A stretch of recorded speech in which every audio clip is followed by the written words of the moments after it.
નમસ્કાર, આપ જોઈ રહ્યા છો નેશન પ્લસ ન્યૂઝ. હું છું આપની સાથે વિભિક્ષા પરમાર. ડેડિયાપાડાના આમ આદમી પાર્ટીના ધારાસભ્ય ચેતર વસાવા સાથે જોડાયેલા કેસમાં એક મોટા સમાચાર સામે આવ્યા છે. ગુજરાત હાઈકોર્ટે ચેતર વસાવાના પત્ની શકુંતલા વસાવા સહિત 5 લોકોને જામીન મંજૂર કરીને મોટી રાહત આપી છે.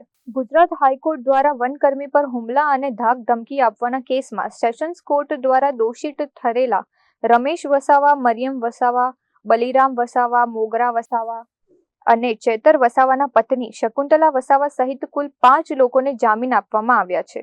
ઉલ્લેખનીય છે કે વનકર્મી પર હુમલા અને ધાક ધમકી આપવાના કેસમાં ચેતર વસાવા સહિત 9 લોકોને 7 વર્ષની જેલની સજા સંભળાવવામાં આવી હતી. હાઈકોર્ટે ચેતર વસાવાના પત્ની સહિત 5 લોકોને જામીન આપ્યા છે, પરંતુ ધારાસભ્ય ચેતર વસાવા હજુ પણ જેલમાં જ બંધ છે. આ કેસના અન્ય 3 આરોપીઓ હાલ વડોદરા સેન્ટ્રલ જેલમાં સજા કાપી રહ્યા છે. હાઈકોર્ટના આ મહત્વપૂર્ણ ચુકાદાથી ખેડૂત પરિવારો અને ચેતર વસાવાના સમર્થકોમાં ખુશીનો માહોલ જોવા મળી રહ્યો છે. Deepak Jagtap, Nation Plus News, Narmada. સમાચારોના સતત અપડેટ મેળવવા માટે અમારી નેશન પ્લસ ન્યૂઝની યુટ્યુબ ચેનલને સબસ્ક્રાઇબ કરો, બેલ આઇકન દબાવો અને જોડાયેલા રહો ફેસબુક, ઇન્સ્ટાગ્રામ અને ટ્વિટર પર.